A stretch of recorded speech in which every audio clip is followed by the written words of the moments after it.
The 11-year-old boy was on his way to school this morning when the collision happened. He remains at a trauma center with critical injuries. This intersection was shut down for more than 3 hours this morning after an elementary school boy was struck and critically injured. The 11-year-old boy was on his way to school this morning when the collision happened. He remains at a trauma center with critical injuries, police calling it extremely traumatizing for everyone involved. You may be able to see the traffic is flowing as we speak. However, this intersection was shut down for more than 3 hours this morning after an elementary school boy was struck and critically injured. Toronto police collision reconstruction experts inspect a tractor trailer that struck an 11-year-old boy en route to school. It's awful. It's awful. I'm sorry about what happened to kids, and hopefully the kids doing good and fine. That's a sad story. That's all I can say to them. I'm sorry. It was 8:50 a.m. when officers were called to the intersection of Albion and Beatty Avenue north of the 401, following reports someone had been struck by a transport truck. The truck was northbound in the curb lane, and as he was approaching Beatty Avenue, the individual, who's a 11-year-old child, entered the intersection, was struck by the trailer of that vehicle. Police say the child was in a group crossing Beatty on the west side of Albion when the accident happened. Surveillance video showing that he was in the walkway or close to it at the time he was hit. There's a gap between where the cab ends and the trailer begins. It's a very small gap, but it looks like at this point it seems to be that the individual, our 11-year-old child, entered the roadway just as the cab passed his location, thus being struck by the trailer itself. The child was rushed to Sick Kids Hospital in critical condition. They have to deal with getting called. Their kids are at the hospital, emergency, especially when it comes to tractor trailer. So it's not easy. That's a devastating damage. Some area residents we spoke to say while the incident is upsetting, it also doesn't come as a surprise. Someone getting hit, car getting hit. They've actually had that bus shelter over there taken out a couple of times, the one on this side. It's all the time.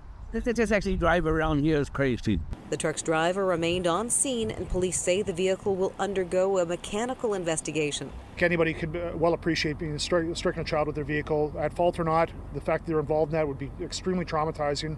We've offered services to not only the victim himself, their families, but the driver as well.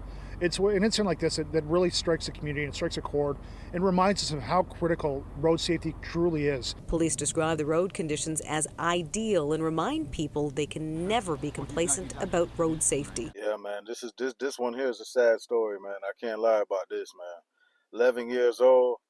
They said they checking the truck's gonna get checked for mechanical issues and all of that, but they say he got hit by the trailer, so I can't imagine it's a mechanical issue. If the truck had already, it's not like he hit him with the front. So that's why it was a little weird to me. I don't want to say the little kid walked into the truck, but if the front of the cab already passed, how the hell could the trailer hit him? You know, unless maybe he turned over and tried to veer over in the lane or whatever like that. But I guess we'll have to wait to see the outcome to see what happened. But one thing I can say is a good thing that the kid's all right, and it's a good thing that the driver stayed on the road, because it's a lot of stories that we get and that we come across. You see the truck driver took off, and then they catch him later down the line. That's not a good look. And if you care anything about your CDL license, you're better off staying right there where you at, because it shows that you don't have nothing to hide and that you're not fucked up.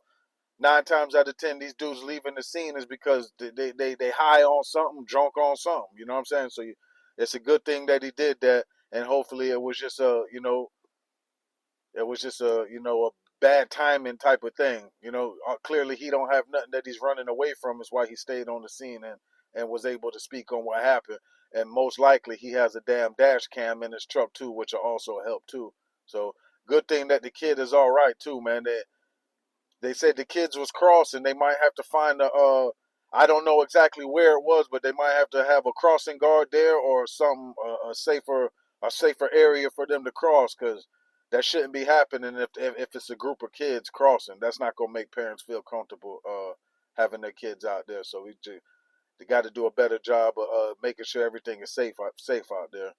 But keep an eye on this story and see what else happens, man, as far as the driver and the situation with the little kid. But as always, appreciate y'all rocking with the channel. For all your trucking news and content, subscribe.